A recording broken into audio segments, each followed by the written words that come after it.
enough was enough, and no, I apologize fully for what I did or done, but you're messing with my child. 42-year-old Sean Constant was arrested and charged with a gross misdemeanor.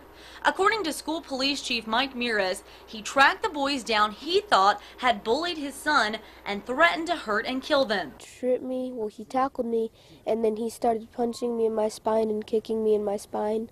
That is what Joey says happened on the field outside of school. Joey is not Sean's biological son, but he calls him Dad. Constant was at school for a parent-teacher conference.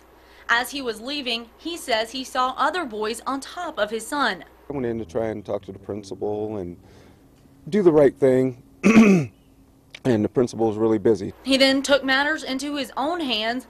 Mira says he followed the other boys home and told them he'd kill them. You know, we just don't tolerate that. I mean, there's ways of doing things, and you go back to school, you let us, let law enforcement investigate it.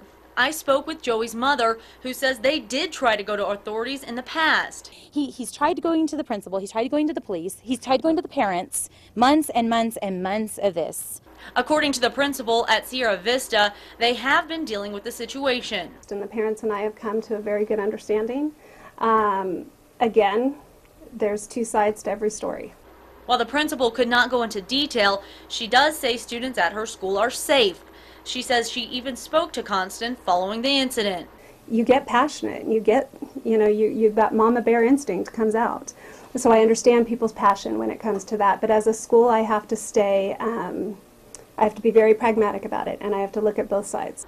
In the end, this is a grown man threatening to kill kids. Let the investigation by the school or us, let that come out first before you jump to preclusion. I mean, the way I did it was wrong. I will admit that it was wrong.